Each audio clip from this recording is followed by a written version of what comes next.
ছিল। আমাদের একটা স্লোগান ছিল, স্বপ্নের ক্যাম্পাস করার পথযাত্রী, আমরা থামবো না। এই স্বপ্ন নিয়ে আমরা বিশ্ববিদ্যালয়ে ভর্তি হই।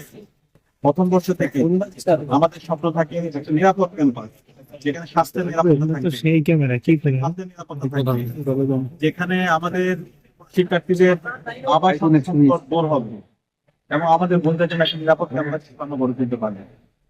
তো সেই ধরনের নিরাপদ ক্যাম্পাস করার জন্য আমরা বিশ্ববিদ্যালয়ে কাজ করছি। আমরা যে ইশতেহার দিয়েছি, প্রত্যেকটা ইশতেহার ইতিমধ্যে আমরা ইশতেহার নিয়ে কাজ করার চেষ্টা করেছি এবং ইতিমধ্যে আমাদের যে কাজ, সে কাজের সম্পূর্ণ আপডেট আপনাদেরকে আমরা দ্রুতই সোশ্যাল মিডিয়ায় দিয়ে দিব এবং প্রত্যেকটা কাজের বিস্তারিত প্ল্যান এবং কতটুকু বাস্তবায়ন হয়েছে এবং কি কি বাকি আছে সেটা সব আপনাদেরকে আমরা জানিয়ে দেব। তো আমাদের এখানে মৌলিক যে সংকটগুলো ছিল বিশ্ববিদ্যালয়ের, 104 বছর অনেকগুলো সংকট তৈরি হয়েছে। স্বাধীনতার 5 দশকে অনেক বড় বড় সিন্ডিকেট তৈরি হয়েছে। আমরা সবগুলো আইডেন্টিফাই করার চেষ্টা করেছি এবং প্রত্যেকটা সিন্ডিকেটকে আমরা ভেঙে দেওয়ার চেষ্টা করছি।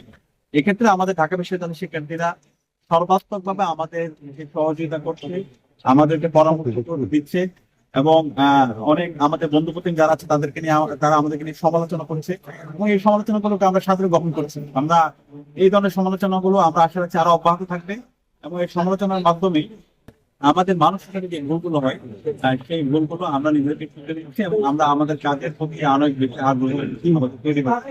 তো আজকে আমাদের কমান্ড ক্যাপ্টেরিয়া সম্পাদকের পক্ষ থেকে বিশ্ববিদ্যালয়ে আমাদের যে ক্যাপ্টেরিয়া গুলো আছে সেখানে কমন রুম গুলোতে আমরা পানির ফিল্টার দিচ্ছি। আপনারা জানেন বিশ্ববিদ্যালয়ের যেই পানির ফিল্টার পর্যাপ্ত অবস্থায় নেই, যে কারণে শিক্ষার্থীরা অসুস্থ হয়ে পড়ছে। এটা দীর্ঘদিনের দাবি। তো আজকে আমরা আমাদের কমন রুম গুলোতে সেই ফিল্টার গুলো দিচ্ছি। আমরা এই প্রজেক্ট বাস্তবায়ন করার জন্য ঢাকা কমন রুম ক্যাপ্টেরিয়া সম্পাদক উমেশ সালমাকে আন্তরিক ধন্যবাদ জানাচ্ছি। একই সাথে আপনারা জানেন আমরা বারবার বলছি, আমরা যা বলেছি তা তো বাস্তবায়ন করবোই, এর চাইতে আমরা 5 গুণ বেশি কাজ করবো ইনশাআল্লাহ। এবং ইতিমধ্যে আপনারা দেখতে পেয়েছেন আমাদের দীর্ঘদিনের একটা দাবি ছিল, এটা অনেক দিনের দাবি, আমাদের সন্ধ্যাকালীন বাস চালু হওয়া। এই সন্ধ্যাকালীন বাসের চালু না হওয়ার কারণে অনেক শিক্ষার্থীরা বিভিন্ন ধরনের প্রোগ্রাম গুলোতে তারা পার্টিসিপেট করতে পারে না। বিশ্ববিদ্যালয় ক্লাস শেষ হওয়ার আগেই দেখা যায় হচ্ছে তাদেরকে বাস ধরতে যেতে হয়, অনেক ক্ষেত্রে বাস তো ধরতে পারে না, পরবর্তীতে সিএনজিতে করে অথবা অন্য কোনো বাসে করে যেতে হয়। তো এই সন্ধ্যাকালীন বাসটা আমরা আগামীকালে চালু করছি এবং এই পুরো উদ্যোগটা বিশ্ববিদ্যালয়ের এই সন্ধ্যাকালীন বাস চালু করে এটা সম্পূর্ণ ডাকসুর উদ্যোগেই করা হচ্ছে। আমরা ইউজিসির সাথে কথা বলে ইউজিসির চেয়ারম্যান মহোদয় আমাদেরকে আন্তরিকভাবে সহযোগিতা করেছে এবং একই সাথে আরেকটি যে দীর্ঘদিনের দাবি শনিবারের বাস চালু করা। শনিবারে আপনার জন্য অনেক পরীক্ষা থাকে এবং সন্ধ্যাকালীন অনেক শিক্ষার্থীরা টিউশনিতে যায়। তো এই শনিবারের বাসটাও আমরা খুব দ্রুতই আমরা চালু করবো এবং কুমিল্লা পর্যন্ত বাস, এটা আমাদের যখন আমরা ক্যাম্পেইন করছিলাম শিক্ষার্থীরা বারবার বলছিল ভাই আমাদের কুমিল্লা পর্যন্ত বাস দেন, এটাও আপনারা খুব দ্রুত আলোড়ন দেখতে পাবেন ইনশাআল্লাহ।